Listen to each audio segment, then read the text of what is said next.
আজ বৃহস্পতিবার সকাল সকাল ওকে ফুল আনতে দিয়েছিলাম, ও আমায় ফুল দিয়ে অফিস বেরিয়ে গেল। এদিকে না আজ অনেকক্ষণ বৃষ্টি হয়েছিল। তোমাদের দিকে কি হয়েছে বৃষ্টি? তখন ঘড়িতে ওই 9টার মতো বাজে। মেয়ে দেখছিল একটু কার্টুন, ওই কয়েক মিনিটের জন্য আর কি। আজ যেহেতু বৃহস্পতিবার, রান্নাবান্না সেরকম বালাই ছিল না, সব নিরামিষ, তো আমার হয়েই গিয়েছিল। অভি যেহেতু খেয়ে পরে অফিস গিয়েছিল। আজ ভেবেছিলাম রান্নাঘরটা পুরো ডিপ ক্লিন করব, কিন্তু কি আর করা যায়। কাজ করতে করতে মেয়ে হঠাৎ কান্না করলো, ওর না ঘুম পেয়ে গিয়েছিল। তারপর ওকে ঘুম পাড়িয়ে দিলাম। টাইম দেখছো, তখন প্রায় 9:30 বাজে। আধ ঘন্টা লেগেছে ওকে ঘুম পাড়াতে। বাচ্চা ঘুমিয়ে গেলে যে কি শান্তি, মনে হচ্ছিল কত তাড়াতাড়ি আমি এই কাজগুলো করতে পারবো। ও এখন ঘুমিয়ে গেছে। আর আমার যেহেতু খোলা কিচেন, তো রান্নাঘর যদি না পরিষ্কার রাখি, কেমন যেন পুরো ঘরটাই অগোছালো দেখায়। আর এমনিতে আমি একটু খুব খুঁতখুঁতে মানুষ, তাই যতই কষ্ট হোক পরিষ্কার পরিচ্ছন্ন আমায় রাখতেই হবে। সকাল থেকে সব বাসনপত্র জমে একটা বেসিন ভর্তি হয়ে গিয়েছিল, সেইগুলোই সব ধুয়ে মেজে নিলাম। আর আজকে না এই বেসিন এরিয়াটা একটু পরিষ্কার করলাম। রান্নাঘরের যে জায়গাটা, রান্নাঘরের যত ময়লা সব কিছু ধুয়ে পরিষ্কার করে দেয়, সে জায়গাটাও মনে হয় কখনো বলে আমাকেও একটু পরিষ্কার করে দে। তাই আজকে বেসিন এরিয়াটাও একটু ভালো করে ডিপ ক্লিন করে নিলাম। আর আমি না এরকম বাসন ধোয়ার লিকুইড না অনেকটা পরিমাণে একবারে কিনে রাখি, কারণ আমার এসব জিনিস খুব প্রয়োজন হয়। আর দেখছো, এতক্ষণের খাটনির পর এরকম একটা তোমরা ভিডিওতে দেখতে পাও, যার পিছনের ঘটনাগুলো একটু আগে যা দেখলে ঠিক সেরকম থাকে। তখন ঘড়িতে প্রায় 10টা 10 মতো। এখনও কিন্তু আমার ঘর মোছা হয়নি, তাই পুরো ঘরটা মুছে নিলাম।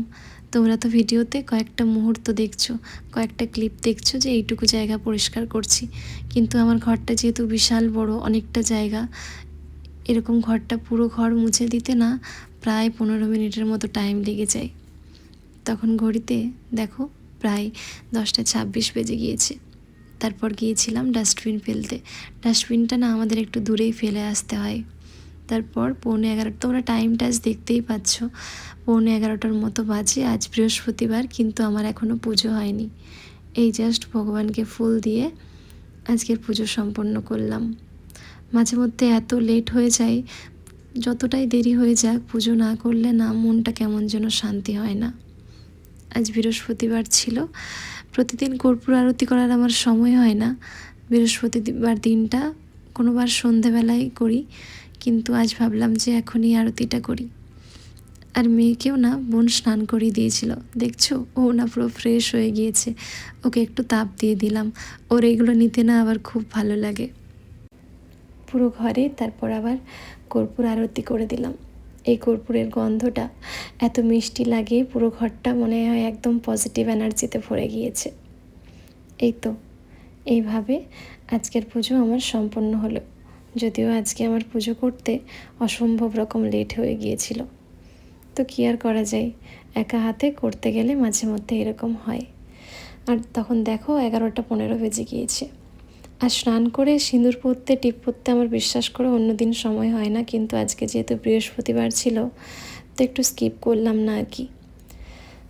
আমি কিন্তু তারপরেও আর বসে থাকলাম না। রাত্রে না আজকে হবে চকুলি পিঠে, তো সেগুলোই না চাল বিড়ি এগুলো এখন থেকে না বেটে রাখলে জিনিসটা আর কি তৈরি হয় না।